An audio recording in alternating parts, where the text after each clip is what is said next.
Gibase sa aktual nga mga panghitabo nga nahisulat diha sa basahon ni Mormon, lain nga tugon ni Hesukristo.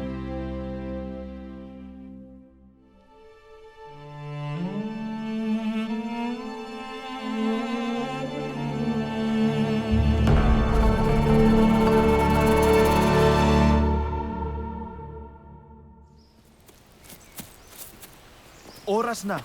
Musuporta mo na ako. Oh, Alma. Apan sigurado ka ba niini? Doon na tayo plano. Musuporta min nimo.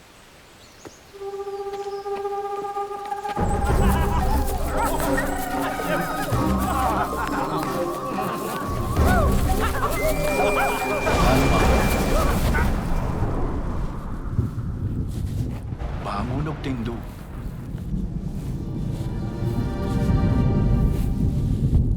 Ngano ba ikaw nagkukod sa simbahan sa Diyos?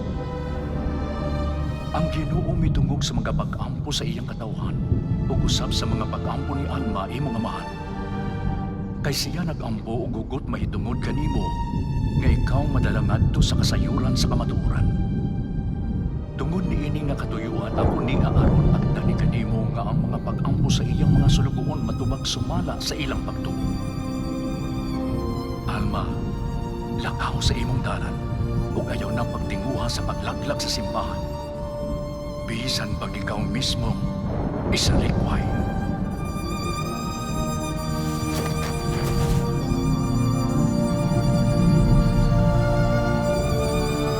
Alma,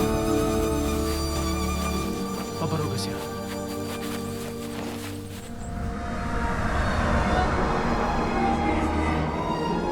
Ang iyang mga pagtulog ay mga pinag-asayo. Masayo ka sa iyong mga pagtulog.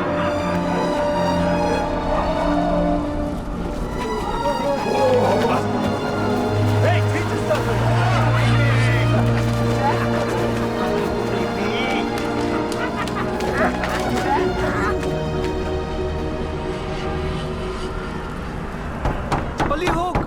Pasud lami!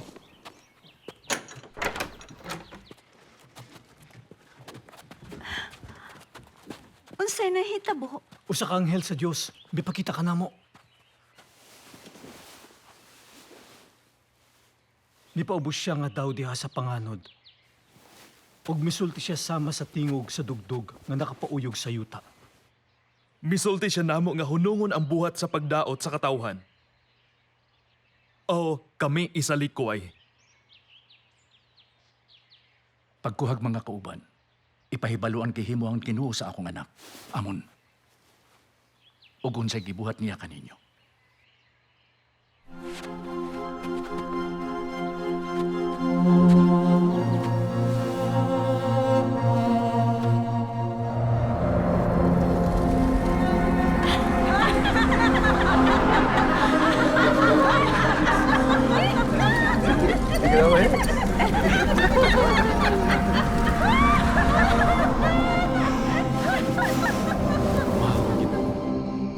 Nagkapundo kami sa paghangyo kanimo, sa pag-abli sa baba sa anak ni Alma, aron siya makasulti.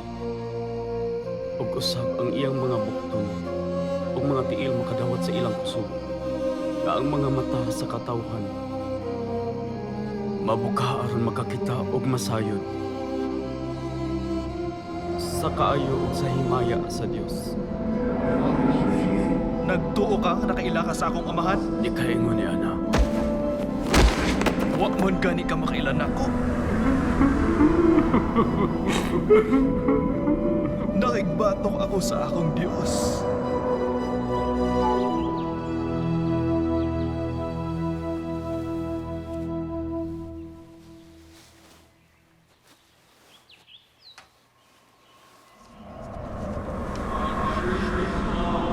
Kini nagpahayag nga walay dili tumutong ang mulutros kang bisan kinsa sa nasatan sa simbahan sa Dios.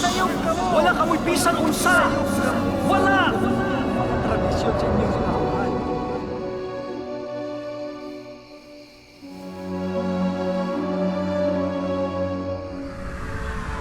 Adunay usa nga moabot. Si Hesukristo, anak sa Dios, nga muula sa mga sala sa kalibutan.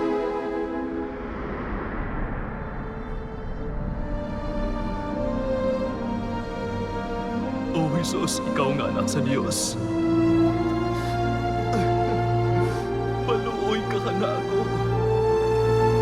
Kinsa aniya sa abdo sa kabaitan, ug ako giliukan sa walay katapusang kadena sa kamatayon.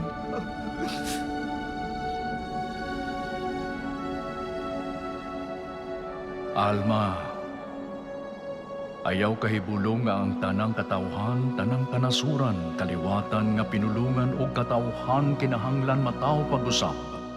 Oo, mataw sa Dios, mausab gikan sa ilang kalibutanon ug napukan nga kahimtang ngadto sa pagkamatarong nga natubos sa Dios na himo nga iyang mga anak.